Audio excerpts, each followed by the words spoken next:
नमस्कार मित्रों, मैं हूं डॉक्टर सुखीराम रावत और आप देख रहे हैं हमारे चैनल का वीडियो भाग 48। इस चैनल में आपका स्वागत है। इसका टॉपिक है कुषाण कौन थे, यानी कुषाण कहाँ से आए, क्या ये भारत के ही थे। इस सभी बिंदुओं पर हम चर्चा करेंगे। आधुनिक विद्वानों का मानना है कि कुषाण जो पहले यूची कहलाते थे, ईसा पूर्व 2री शताब्दी में पश्चिमी चीन के गोबी प्रदेश में रहते थे। यहाँ आज चीन का शिनजियांग प्रांत है। इनके पड़ोस में ऊपरी क्षेत्र में हुंगनू यानी हून जाति के लोग रहते थे। इनका आपस में झगड़ा होने पर हुंगनू यानी हून लोगों ने यूची जाति के लोगों को परास्त कर दिया, इनके राजा को मार दिया और फिर इन्हें परास्त करके यहाँ से भगा दिया।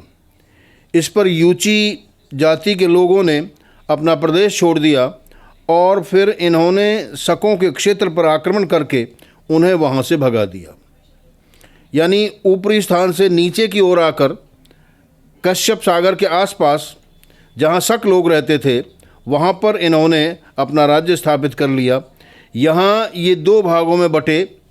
उन 2 शाखाओं को सियाओ यूची यानी सिवी युति और तायुची यानी तहिया अर्थात दहिया यूची के नाम से जाना गया। शकों के इस प्रदेश में ये यूची कुषाण कहलाए।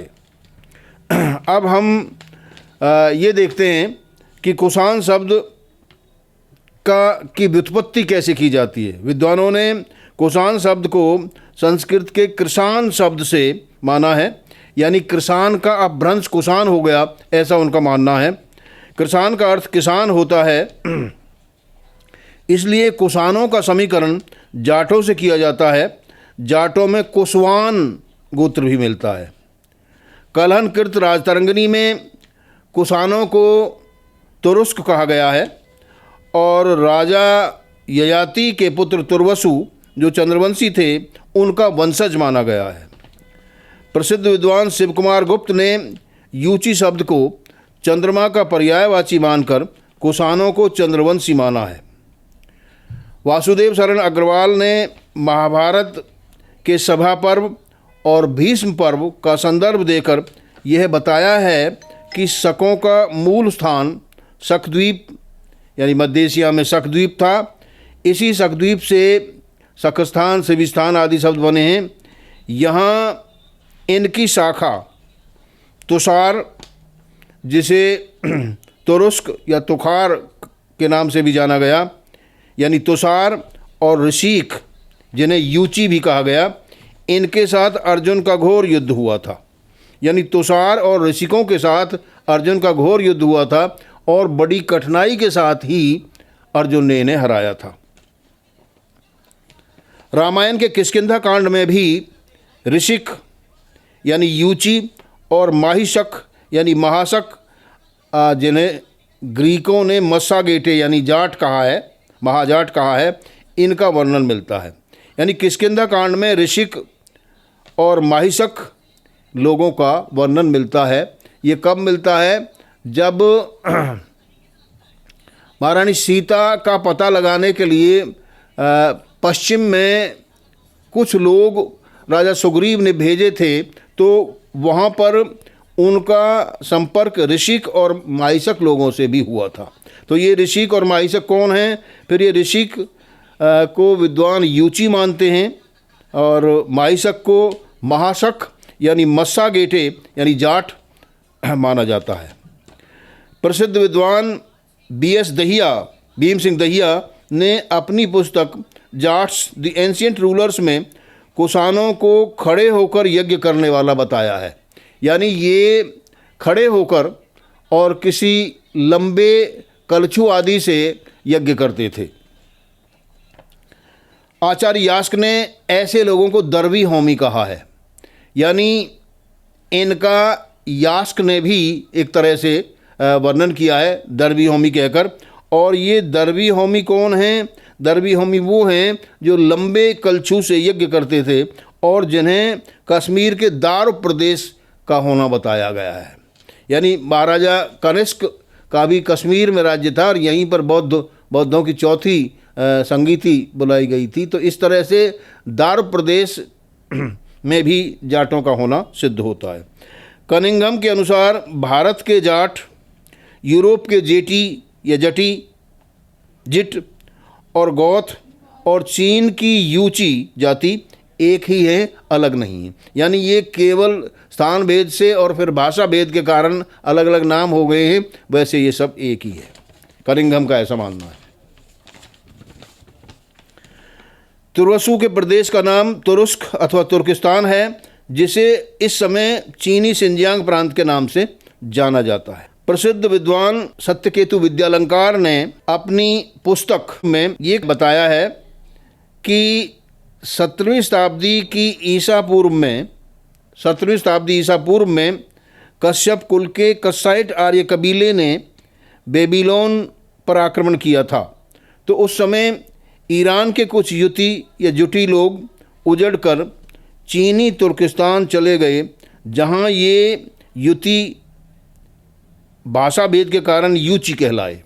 यानी ये युची लोग थे बेसिकली ईरान के, और युतियों को ही चीन में जब ये पहुँचे, तुर्किस्तान में जब पहुँचे, तो वहाँ युति को यूची कहा गया। भारत में जाट राज्य के लिए जाटशाही का प्रयोग होता है। यानी भरतपुर नरेश, सूरजमल, जवाहर सिंह आदि के राज्यों को जाटशाही राज्य कहा गया है। और कुषाण शासक कुजुल कैडफिसिस से लेकर महाराजा कनिष्क और बाद के कुषाण राजा अपने नाम के साथ राजाधिराज देवपुत्र कुषाण शाही पदवी का प्रयोग करते थे। यानी जैसे शाही शब्द जाटशाही में लगा हुआ है, उसी तरह से इनमें भी कुषाण शाही शब्द का प्रयोग होता है। तो ये भी सिद्ध करता है कि भाई जाटों से इनका संपर्क है। कुजुल ने पार्थिया, कंधार, काबुल आदि स्थानों पर शासन किया था। कुजुल कैडफिसिस। कुषाण वंशी महाराजा कनिष्क ने चीनी तुर्किस्तान के कासगर, यारकंद और खोतान आदि क्षेत्रों को जीतकर अपने शासन में मिला लिया था। यानी एक तरह से चीनी प्रदेशों तक भी इनका कुषाणों का राज्य था, और कई बार चीनी दूत भी इनके राज्य में आते थे। ऐसा माना जाता है कि कनिष्क ने बौद्ध धर्म की महायान शाखा को अपनाया और कश्मीर में बौद्धों की चौथी संगीति का आयोजन किया था। ये आयोजन राजा कनिष्क के समय में ही हुआ था।